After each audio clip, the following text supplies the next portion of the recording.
আসসালামু আলাইকুম everyone, welcome to my channel Tumpa's creation.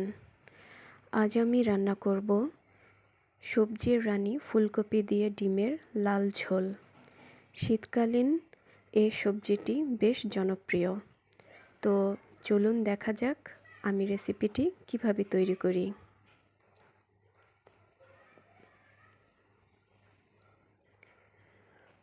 প্রথমে আমি ডিমগুলোকে একটু লবণ দিয়ে সিদ্ধ বসিয়ে নিচ্ছি, যেন ডিমের খোসা ছাড়াতে খুব সহজ হয়।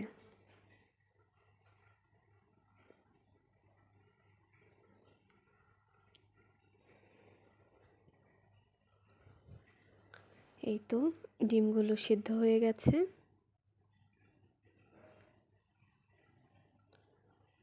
ডিমগুলো খুব সুন্দর করে খোসা ছাড়িয়ে নিয়েছি।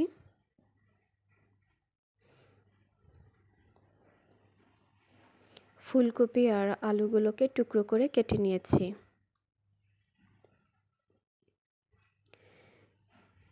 এখন আমি একটি প্যানে তেল দিয়ে ডিমগুলোকে একটু ভেজে নিব।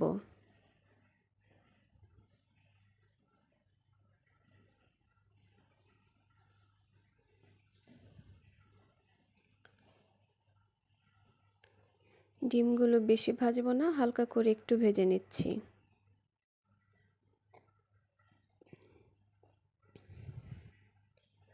এর মধ্যে আমি আলু দিয়ে দিলাম, আলু একটু হালকা করে ভেজে নিব।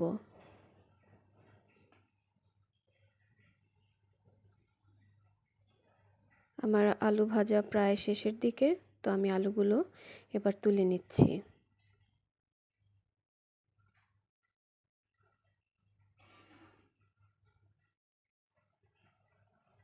এরপর দিয়ে দেব ফুলকপি। ফুলকপি হালকা একটু ভেজে নিচ্ছি।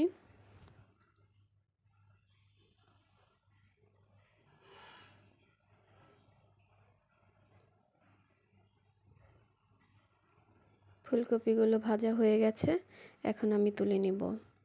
এখন একটি হাঁড়িতে আমি তেল গরম করতে দিয়েছি, তো এর মধ্যে দিয়ে দেব আমি পেঁয়াজ কুচি। একটু ভেজে নিচ্ছি। এর মধ্যে দিয়ে দেব লবণ,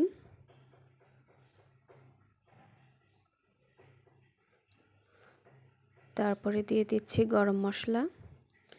গরম মশলা দিয়ে ভালোভাবে একটু নেড়ে চেড়ে নিচ্ছি।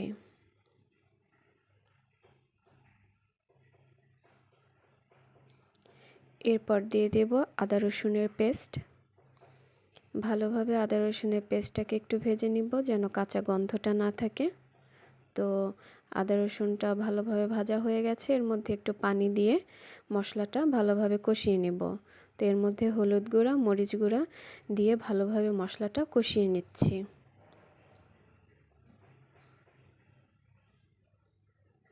এই তো মশলা কষানো হয়ে গেছে। এখন আমি এর মধ্যে ভাজা ফুলকপি আর আলুগুলো দিয়ে দিচ্ছি। দিয়ে ভালোভাবে একটু কষিয়ে নিব একটু পানি দিয়ে।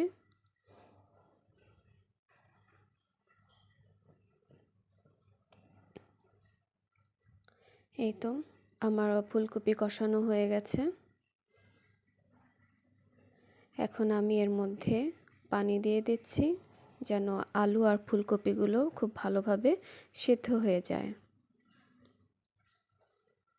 এখন আমি একটু ঢেকে কিছুক্ষণের জন্য রান্না করব।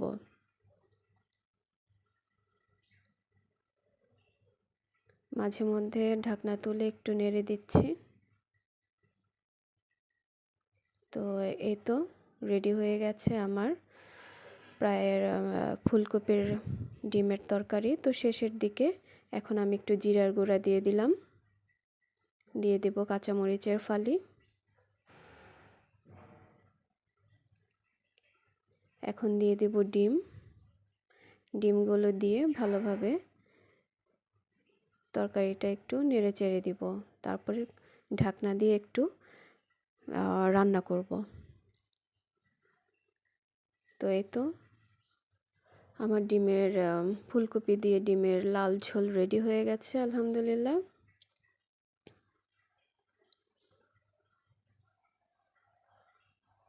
এখন আমি সার্ভ করব। এই যে খুব সুন্দর ডিমের লাল ঝোল ফুলকপি দিয়ে। তো এই ছিল আজকে আমার রেসিপি। সবাই ভালো থাকবেন। আসসালামু আলাইকুম। আল্লাহ হাফেজ।